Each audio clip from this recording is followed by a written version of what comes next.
okujja kwange wano kwesigamye ku bintu bibiri. Okusookera ddala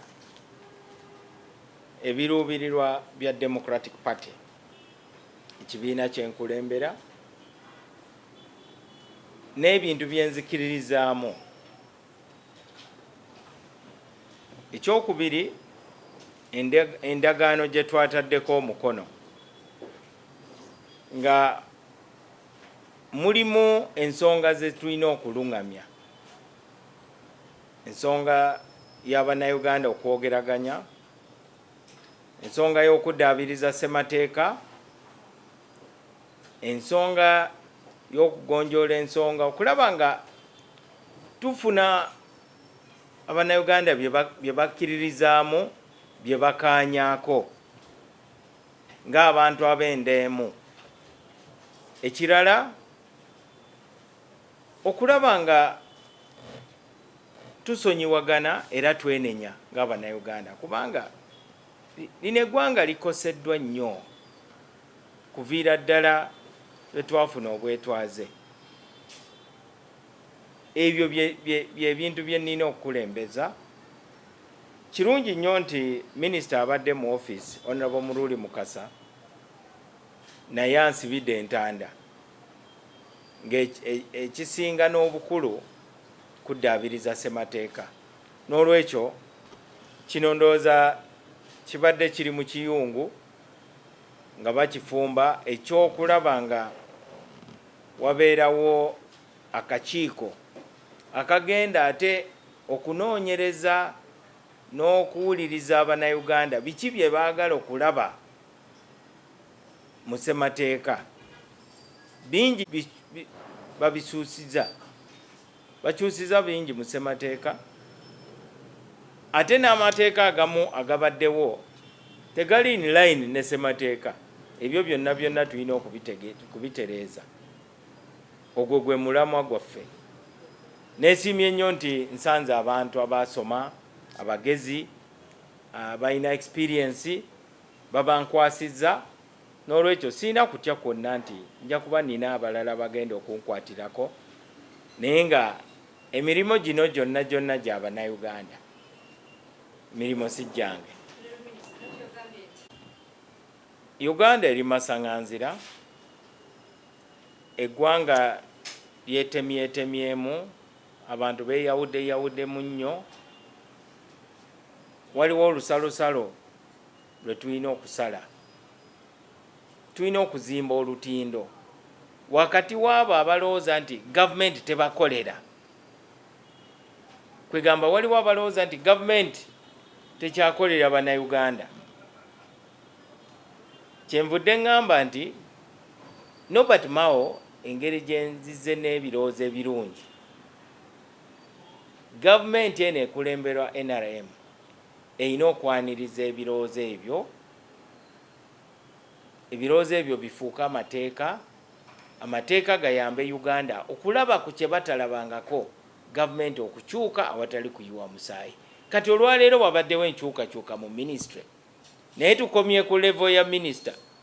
Ku level y'obwa president ekyo tekibangawo.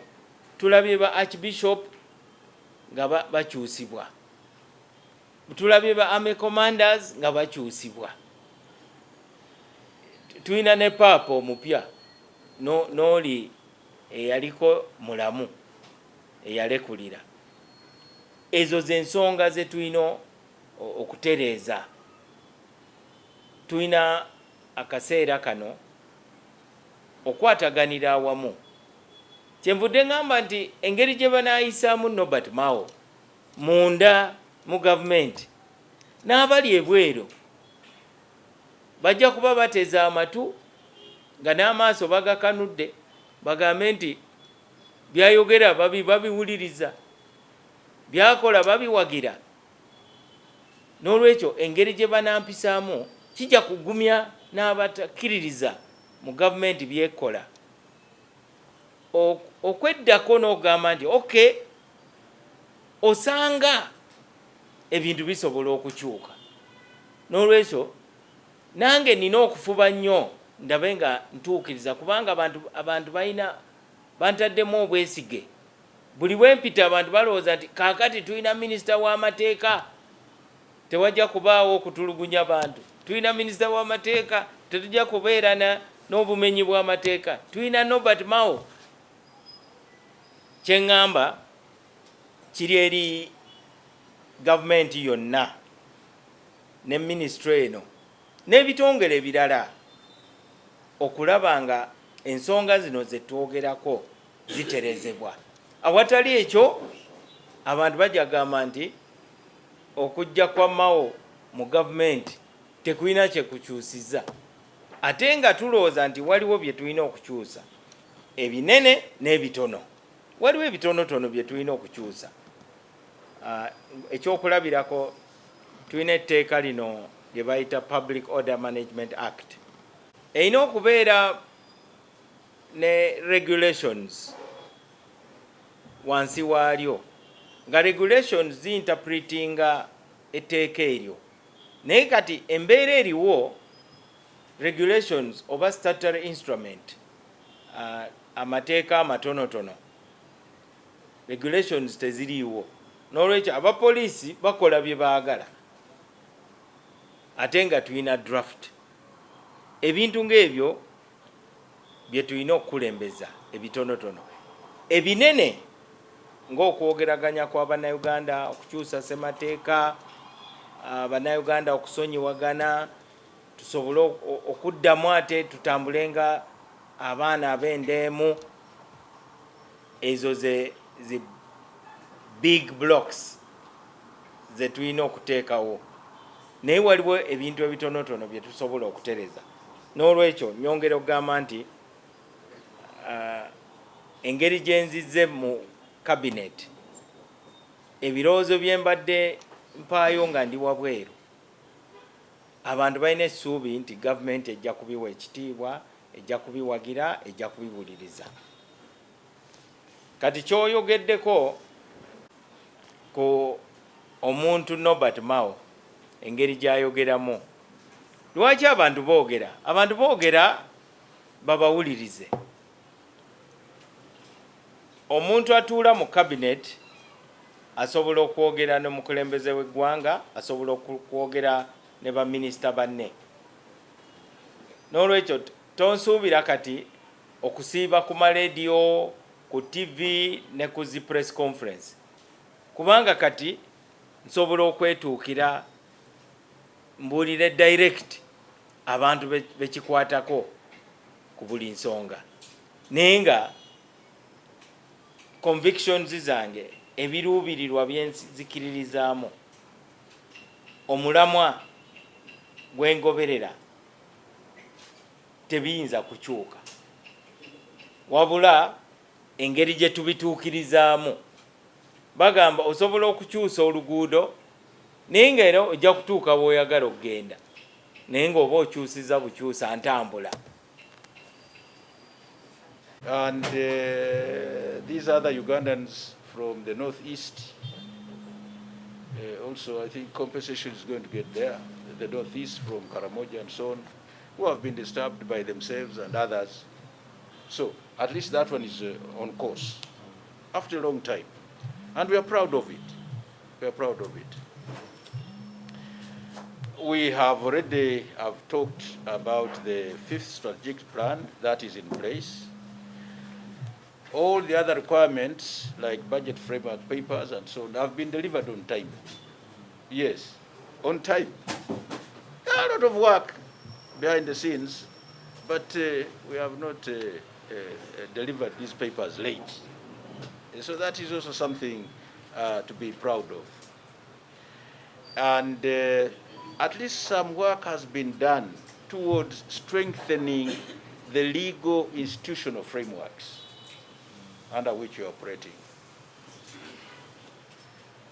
Many bills have gone through here, and many bills have actually been processed as is required, which is very good. While that is okay and something to be proud of, there are still some pending issues of equal importance and magnitude. One, we need to establish the Constitutional Review Commission. This is a key issue, and it is something that is anticipated by everybody, including Parliament. And I don't want to predict, but first time you appear there, maybe some parliamentarians will ask you to give your commitment when this commission is actually going to be put in place. With the reason really, it's taken long, and we are running short of time, and the commission needs time really to do a good job and make all the recommendations and then submit them to government. So far, 1 year is gone of this government. You can only say if a commission is be made, if it was made now, or maybe in the next 2 months, it only has the following year, 2023, and at most 2024. So you can see, but even 2 years is not really enough time. It's not enough time. Because 2025, probably the emphasis might shift from the commission recommendations to some other urgent issues that might come in. So really, something has to be done, and this is a sharp issue which needs to be attended to immediately. The other one is really making the Center for Arbitration and Dispute Resolution work. It's there, but it has to be also operationalized. Let it be visible. Let it work. Let it play its role. Yes, that it is appreciated. So these are very key issues which have to be given urgent attention. Of course, there are a number of challenges which the PS talked about. Those ones we don't, which I think with better irrigation and so on, you'll be able to turn into forest. Really, this is not time to make a lot of speeches, but I would like, in conclusion, to thank His Excellency the President, first for having bestowed confidence in me to act as acting Minister of Justice and Constitutional Affairs. I feel proud. Just look at those faces. Look at them. Yeah? Look from there, round. They are all Solomon faces. You can see others are faces of judges, others smiling, all of them. But they are faces that show material. Yes. And illustriousness. Now, for me also, for my face, probably it might not appear because but also to be associated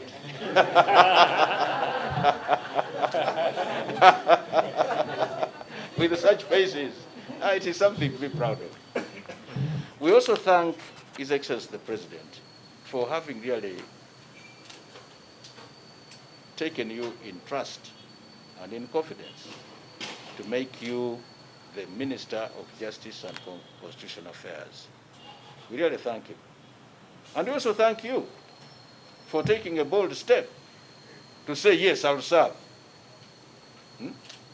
When service calls, I am there. Other people have declined. Yes, they have declined. But you say, no, I'll go and serve. Because I'm serving my country. I'm serving my countrymen. I'm serving my countrywomen. I'm serving a government, and I'm a Ugandan. So thank you very much for that spirit and foresight.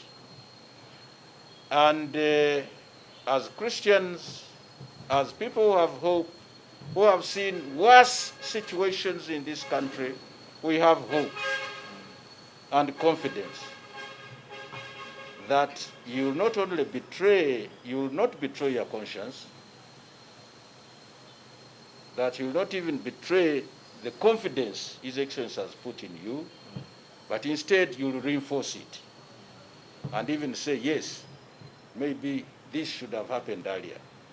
we have confidence, the best place for you to be, so that all the best ideals we want for this country, at least you also put a brief on them.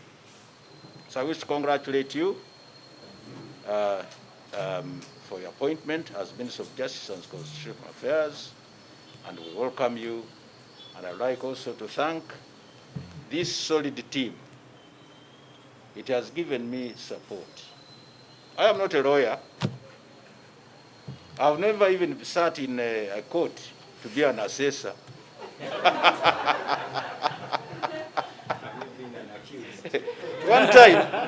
One time I was accused. You know, my friend, your friend, the late... The challenge of backlog of cases in our courts.